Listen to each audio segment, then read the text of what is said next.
महाराज सहस्रार्जुन, क्या आपको अपने ऊपर लगे आरोप का ज्ञान है? ज्ञान है, पर मैं उसे आरोप नहीं मानता।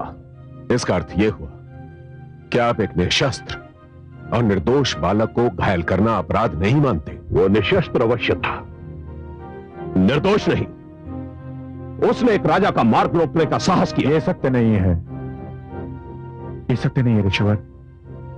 मेरे पुत्र कलश ने तो केवल इतना ही कहना चाहा था कि मेरी अनुमति के बिना आश्रम में प्रवेश नहीं करना चाहिए। और वो ये बात भुला बैठा था कि जिस धरती पर यह आश्रम है वो धरती हमारी है। मैं पहले भी कह चुका हूं महाराज, इस धरती का स्वामी केवल ईश्वर है, और उसी ईश्वर ने यह धरती हमें दी है, और हमने उदारता और तयवश धरती का टुकड़ा आश्रम को दान में दिया है। यदि आपने यह भूमि दान कर ही दी है राजन, तो इस पर से आपका अधिकार समाप्त हो गया। और एक राजा के लिए दान में दी हुई भूमि पर अधिकार जमाना लज्जाजनक होता है। और हे महाराज सहस्रार्जुन, आप ये न भूलिए कि यदि आपने हमें और हमारे आश्रमों को धरती के कुछ टुकड़े दान में दिए हैं, तो हमने और हमारे आश्रमों ने भी आपको और आपके समाज को बहुत कुछ दिया है। हमने शिक्षा दी है, ज्ञान दिया है, संयम दिया है, सुशील बनाया है, सुनियोजित जीवन बिताने का मार्ग दिखाया है, और न्यायप्रिय राज्य की परिकल्पना दी है। और ये राज्य हमने अपने बाहुबल और शस्त्र शक्ति से प्राप्त किए हैं। ये शस्त्र शास्त्र और इन शस्त्रों का उपयोग भी आपको इन्हीं आश्रमों ने सिखाया है। महाराज सहस्रार्जुन, आप दोषी हैं और आप अपना आरोप स्वीकार भी कर चुके हैं। इसलिए मैं इस धर्म संसद की ओर से आपके लिए इस दंड का प्रस्ताव कर रहा हूं कि आपने जबदंग पुत्र कलश को आघात पहुंचाया है, इसलिए आप उनसे क्षमा मांगे। मैं ये दंड स्वीकार करता हूं, और सत्य बात तो यह है ऋषिवर कि मैं इस धर्म संसद को दंड देने का अधिकारी नहीं समझता। महाराज सहस्रार्जुन, आपने अनुशासन भंग करके दूसरा अपराध किया है, और इसका दंड जानते हैं आप? आपको सिंहासन से उतारा जा सकता है। यदि प्रजा को यह ज्ञात हो गया कि आपने धर्म संसद के आदेश को नहीं माना, तो जिस राज सिंहासन, जिस राज शक्ति और जिस मुकुट के कारण प्रजा आपके समक्ष नतमस्तक होती है, वो आपको इन सब से वंचित भी कर सकती है, और इस राज्य में विद्रोह की ऐसी ज्वाला भड़केगी कि आपको उसे बुझाना असंभव हो जाएगा। क्षमा ना मांगने की स्थिति में हम आपके दूसरे अपराध का दंड अभी घोषित कर देंगे। मैं अपना आरोप स्वीकार करता हूं, और ऋषि पुत्र कलश से अपने व्यवहार के लिए क्षमा याचना करता हूं। ऋषि पुत्र कलश, क्या आप महाराज सहस्रार्जुन को क्षमा प्रदान करते हैं? हाँ ऋषिवर, मैं महिष्मती नरेश महाराज सहस्रार्जुन को मुझ पर हाथ उठाने के अपराध के लिए क्षमा प्रदान करता हूँ, और आशा करता हूँ कि वे इस भूल को भविष्य में कदापि न दोहराएंगे। स्वस्ति स्वस्ति स्वस्ति।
हे महाराजाओं, मैं अपने राजभवन में आप सबका स्वागत करता हूं।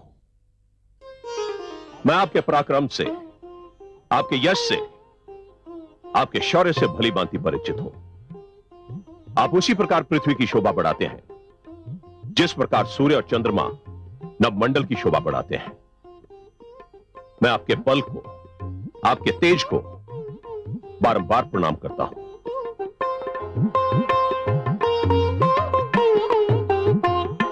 हे महेशमती नरेश, महान सम्राट सहस्रा अर्जुन, हम बता नहीं सकते कि आपका निमंत्रण पाकर हम कितने प्रसन्न हुए।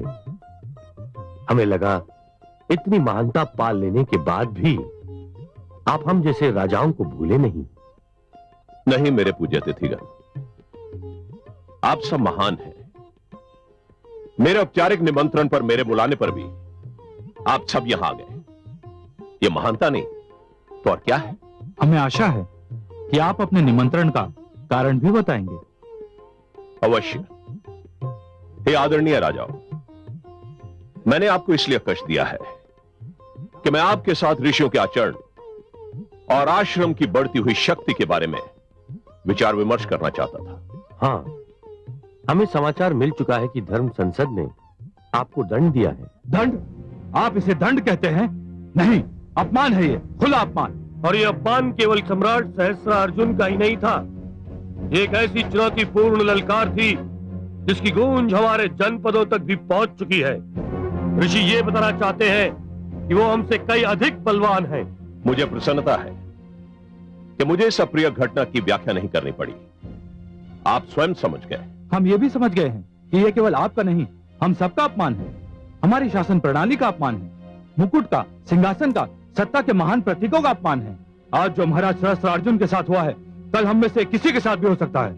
मैं यही जानना चाहता था कि ऐसी अप्रिय घटना दोबारा ना हो, आप में से किसी के साथ भी ना हो। उसके बारे में हमें क्या करना चाहिए? वो तो हम नहीं जानते, हम तो बस ये जानते हैं कि आप जो भी करें हम आपके साथ हैं महाराज। हमारे मस्तिष्क में एक योजना है। हमारी प्रजा को यह बात कदापि ज्ञात नहीं होनी चाहिए कि हम ऋषियों के विरुद्ध पग उठा रहे हैं अथवा उन्हें दंडित कर रहे हैं। उन्हें यही लगना चाहिए कि ऋषि क्रोधित और उत्तेजित होकर हमारे विरुद्ध उठ खड़े हुए हैं। ये कैसे संभव होगा? बड़ी सरलता से हमें उन्हें उत्तेजित करना होगा। राजकोष से जो उन्हें सहायता मिलती है उसे बंद करना होगा। जनहित के नाम पर आश्रमों पर कर लगाना होगा और प्रजा से यह कहना होगा कि यदि कृषक और भूमि के स्वामी कर देते हैं तो ऋषियों को इस बात से छूट क्यों दी जाए। यह सब आश्रमों और ऋषियों की शक्ति को कम करने के ढंग होंगे। वाह, ऐसी योजना तो केवल आपके जैसा महान मस्तिष्क ही सोच सकता है महाराज सहस्रा अर्जुन। इस योजना की पूर्ति के लिए पहला पग मैं स्वयं उठा रहा हूं और कल ही उठाने जा रहा हूं। क्या करने जा रहे हैं आप? हमें नहीं बताएंगे? आपसे कुछ भी छुपाने का कोई अर्थ नहीं। जो मैं करने जा रहा हूं, जब वो हो जाएगा तो आपको देखकर और सुनकर बहुत आनंद आएगा।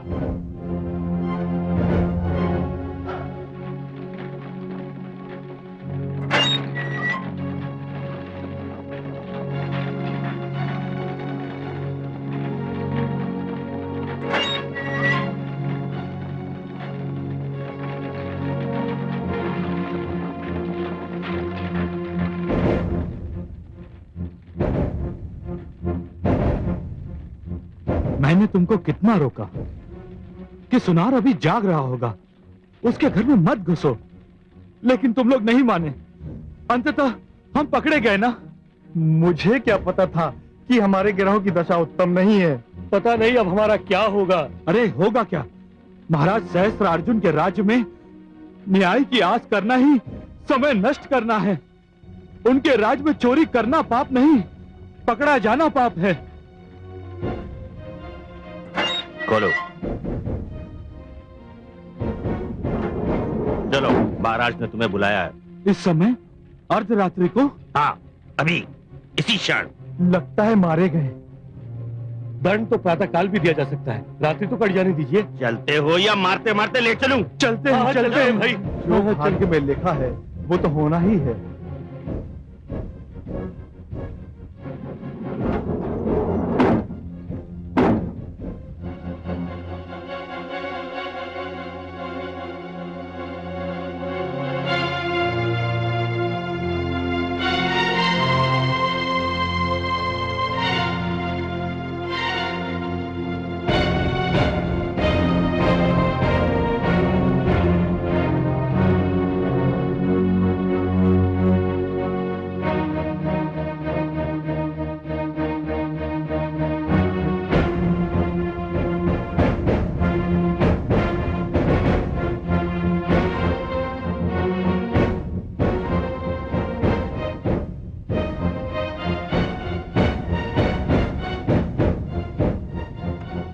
महाराज की जय हो। अभियुक्त उपस्थित है महाराज। तुम जा सकते हो।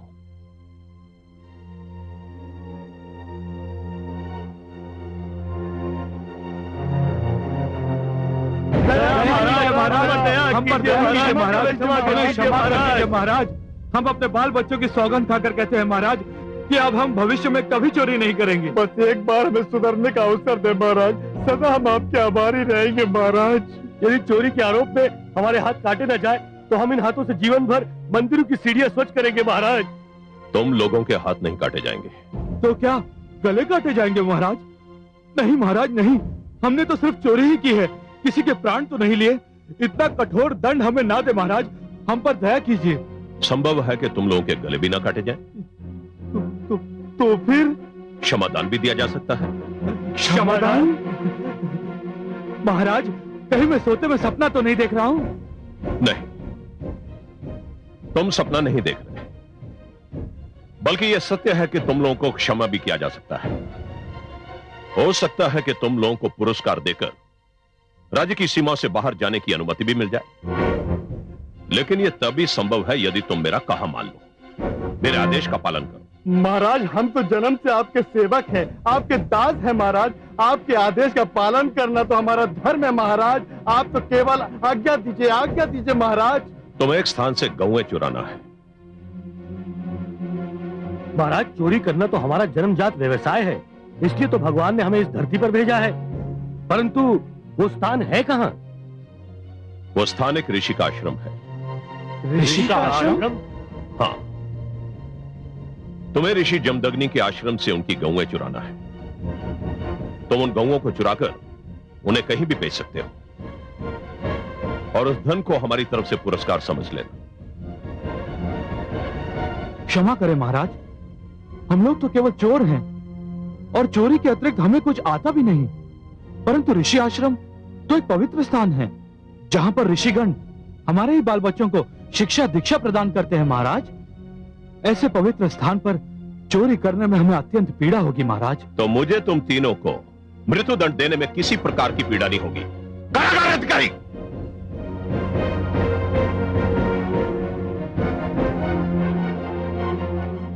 आज्ञा महाराज। इन तीनों को ले जाओ और भोर होने से पहले इनका वध कर दो। हमें सब स्वीकार है महाराज, जो आप कहें वह सब स्वीकार है। हम अभी जाते हैं, चोरी करते हैं महाराज। हम आपके आदेश का पालन करेंगे महाराज। जान लो, अगर हमारे साथ किसी प्रकार का कोई छल किया तो उसका परिणाम अच्छा नहीं होगा। जाओ। ठीक है महाराज, धन्यवाद महाराज।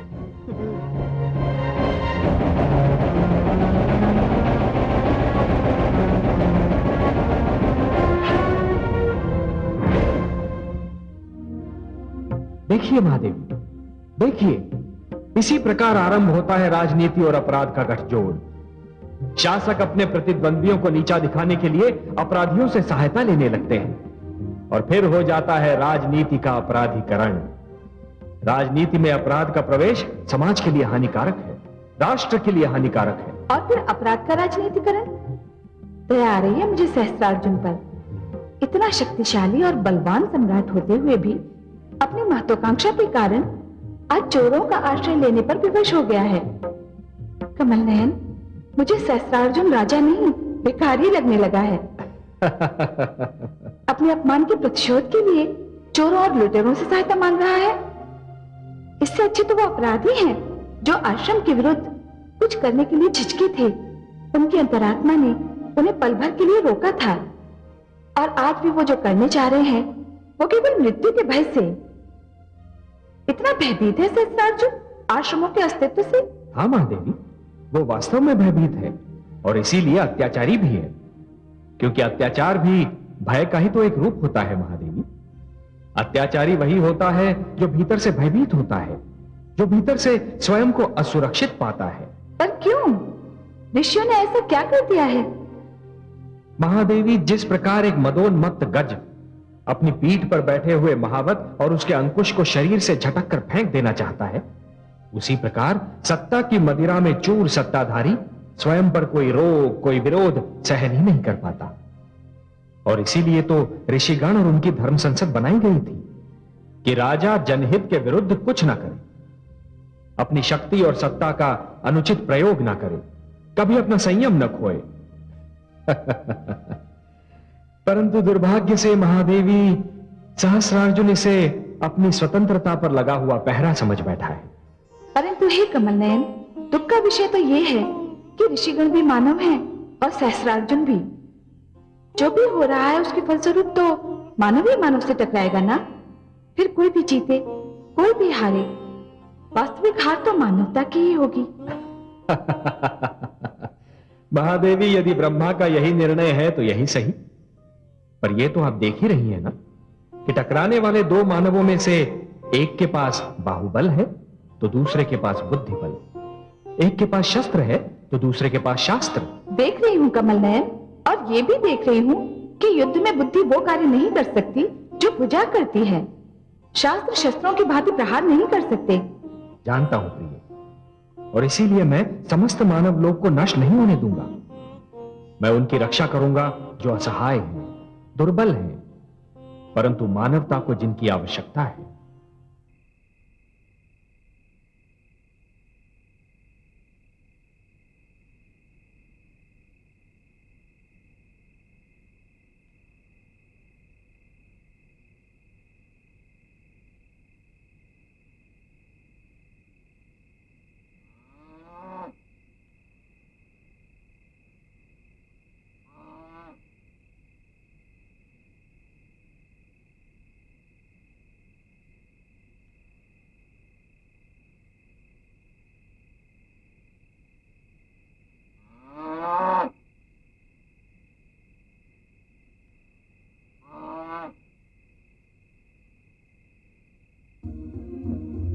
हमें क्षमा कर दीजिएगा ऋषिवर, हम विवश थे।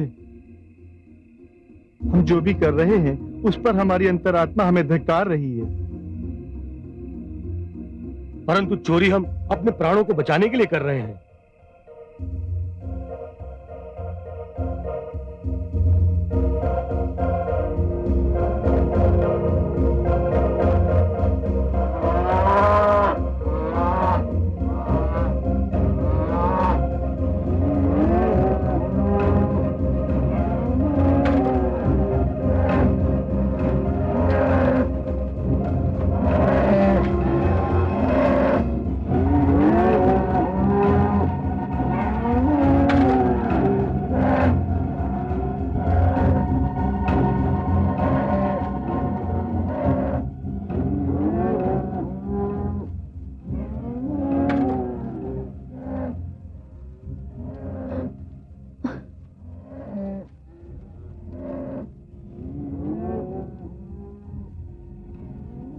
स्वामी, स्वामी, क्या हुआ देवी? ये असमय कौवे क्यों रंभा रही हैं? अंधेरे में कुछ देख लिया होगा, अन्यथा इस आश्रम में तो कोई भय नहीं। मैं देखती हूँ। नहीं नहीं, तुम कष्ट ना करो, तुम गर्भावस्था में हो, तुम विश्राम करो, सो जाओ, तो अपने आप चुप हो जाएंगी।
महाराज की जय हो।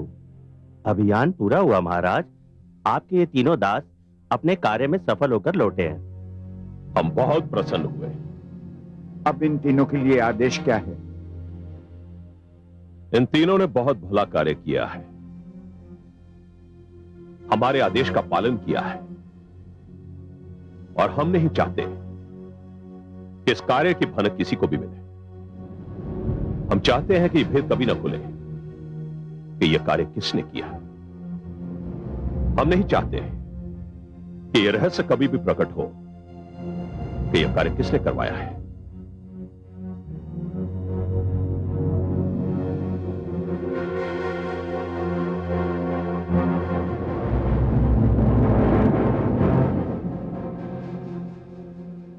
इस कारण महामंत्री, सूर्य निकलने से पहले इन तीनों के सिर काट दिए जाए। क्या? नहीं महाराज, आपने तो कहा था कि हमें पुरस्कार दिया जाएगा। तुम्हारा यही पुरस्कार है। नहीं महाराज, नहीं। ये आप क्या कह रहे हैं महाराज? ये तो अन्याय है, अन्याय है। हमारी आज्ञा का पालन हो। सैनिकों, ये विश्वासघात है। महाराज, आपने झूठ बोला। तू राजा नहीं, दस्तुराज है, हत्यारा है। तेरा सर्वनाश हो जाएगा।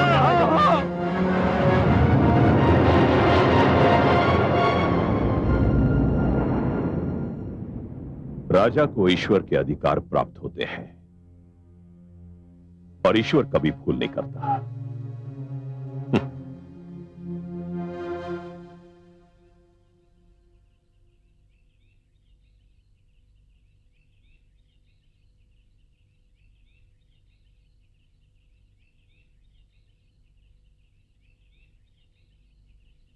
अरे, सारी गौएं कहां गई?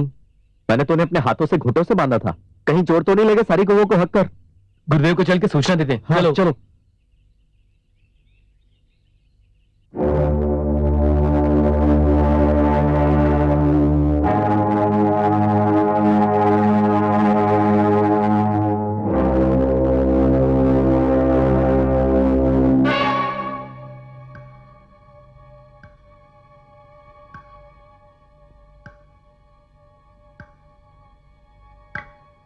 प्रणाम महाराज।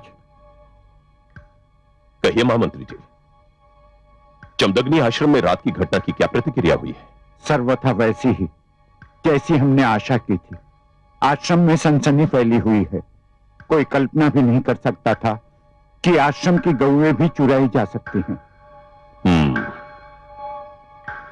इसका अर्थ यह हुआ कि आश्रम स्वयं को असुरक्षित और आतंकित पाने लगेंगे। 100%। आपका लक्ष्य 100% पूरा हो गया। यहां मुझे आपसे मतभेद है महामंत्री जी।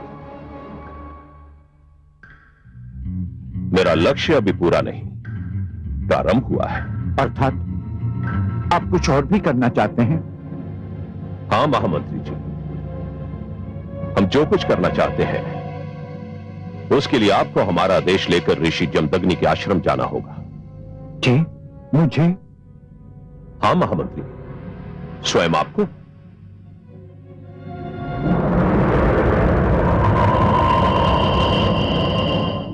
मुझे तो अर्धरात्रि को ही गौओं के रंभाने से संदेह हो गया था कि कोई ना कोई संकट अवश्य है। किंतु देवी, ये कोई सोच भी नहीं सकता था कि कोई गौओं की चोरी करेगा। अरे निकृष्ट अपराधी भी इतना घृणित कार्य नहीं कर सकता। सत्य पूछिए तो मुझे गौओं की चोरी का इतना दुख नहीं है। मुझे तो विद्यार्थियों के आहार की चिंता है। जिसने भी ये अनैतिक कार्य किया है उसने शिशुओं के मुख से उनका भोजन छीना है। यदि विद्यार्थियों को दुग्ध आहार ना मिला तो उनके स्वास्थ्य का क्या होगा? हाँ।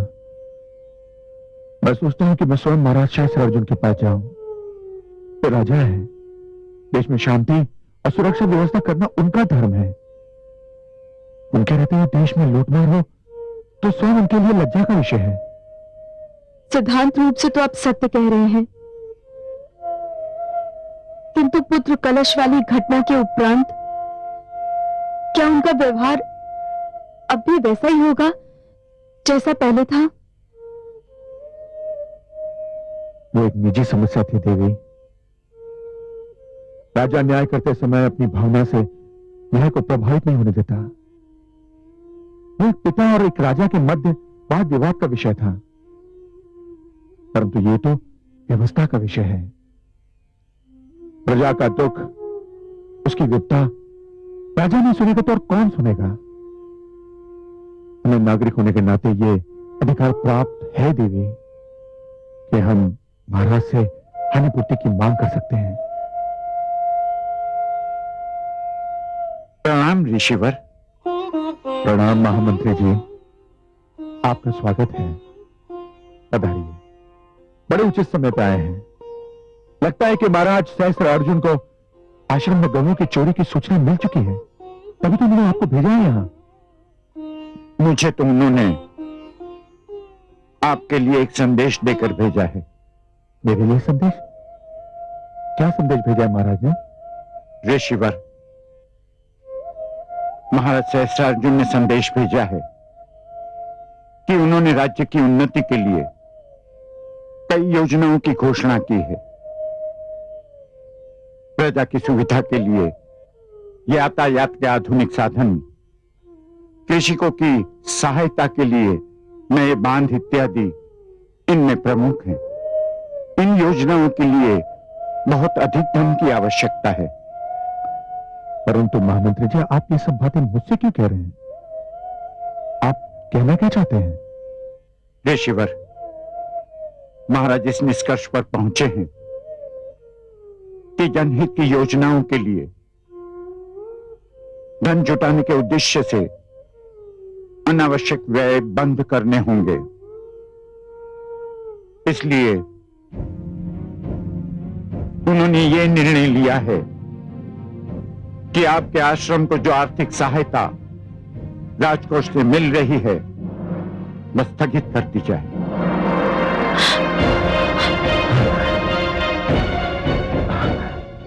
क्षमा कीजिए महामंत्री महोदय, परंतु इस आश्रम में बालकों को शिक्षा दीक्षा दी जाती है, उन्हें विद्याएं सिखाई जाती हैं, उनके जीवन का निर्माण किया जाता है। और यदि महाराज इस पर व्यय होने वाले धन को अनावश्यक और व्यर्थ समझते हैं तो मेरी सहानुभूति है उनके साथ।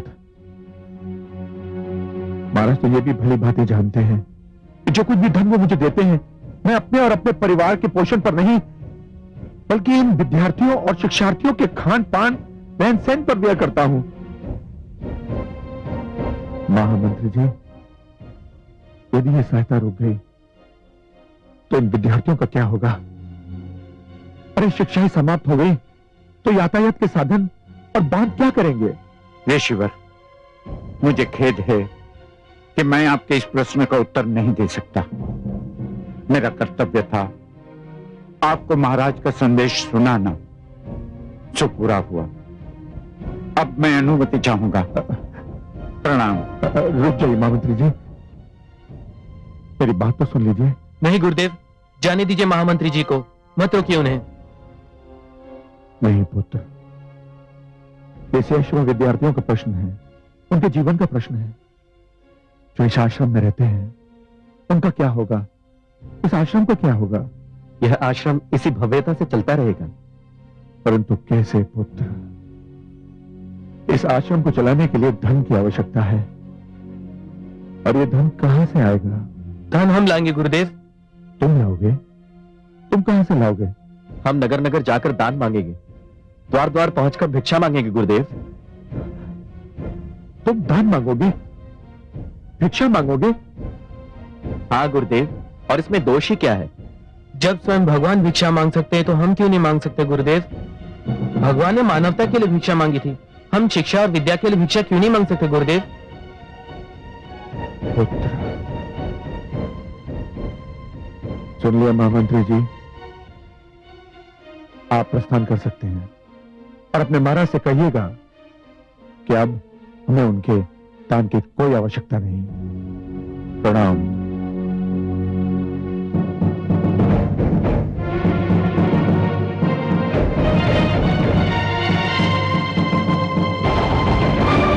मैंने अपने जिस अभियान की आप लोगों से चर्चा की थी उसका रूप तो आपने देख ही लिया है।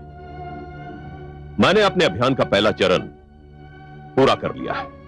वास्तव में आपकी दूरदर्शिता सराहनीय है।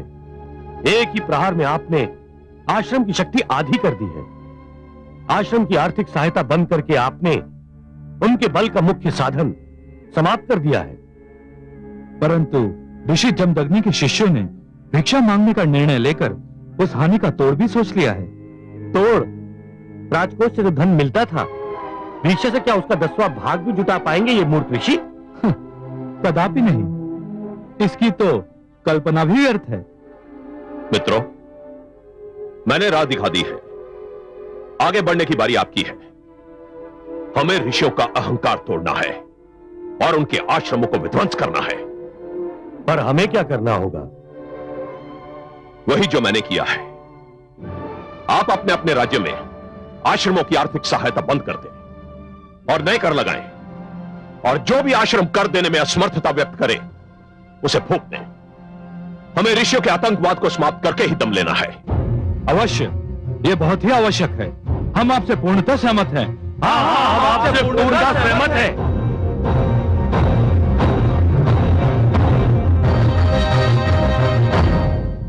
प्रणाम ऋषिगण। क्या समाचार लाए हो शिष्य? ऋषिगण, मैं ऋषि जमदग्नि के आश्रम से आ रहा हूं। वहां एक ऐसी घटना घटी है जिसके कारण पूरे राज्य में असंतोष फैलने लगा है। हमें पूर्ण वृतांत सुनाओ शिष्य। ऋषिगण, गौओं की चोरी एक ऐसी घटना है जो आज तक नहीं घटी थी, किंतु जमदग्नि के आश्रम से 200 गौएं एक साथ चुरा ली गई हैं, और यह ज्ञात नहीं हो पा रहा है कि इस चोरी में किसका हाथ है। गौओं की चोरी? क्या यह संभव है ऋषिवर? मुझे तो तनिक भी विश्वास नहीं हो रहा, क्योंकि गौओं का मोल भाव तो सार्वजनिक रूप से होता ही नहीं है। इसलिए किसी का धन प्राप्ति के लिए गौओं को चुराना तो समझ में ही नहीं आता। और फिर यहां प्रश्न 1-2 गौओं का नहीं है जो यह समझा जा सके कि किसी ने निजी आवश्यकता की पूर्ति के लिए ऐसा किया होगा। यहां तो प्रश्न 200 गौओं का है। ठहरिए, मुझे देखने दीजिए। हरिओम।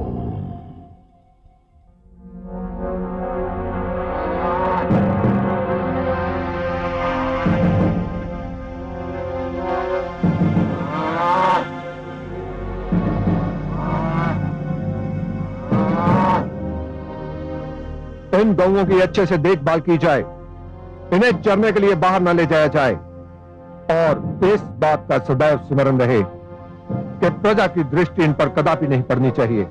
जो आज्ञा सेनापति जी।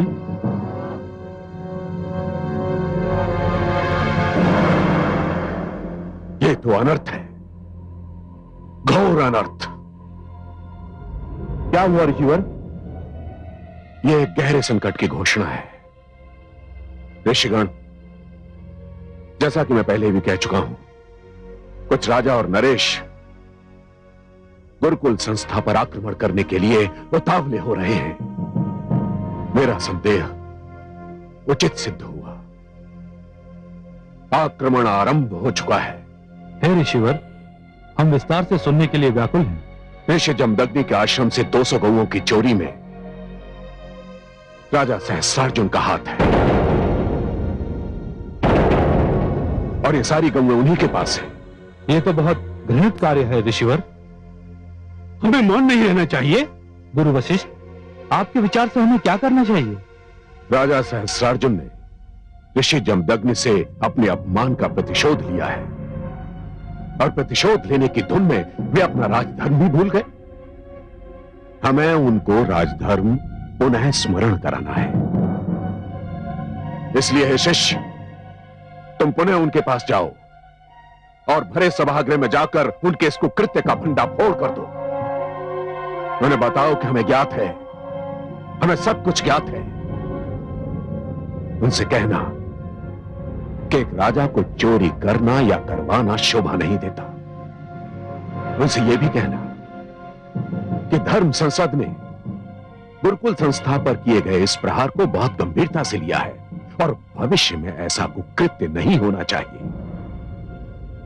और उन्हें ये चेतावनी देना शिष्य कि धर्म संसद को एक राजा को भी अपदस्थ करने का अधिकार है, उन्हें सिंहासन से उतारने का अधिकार है।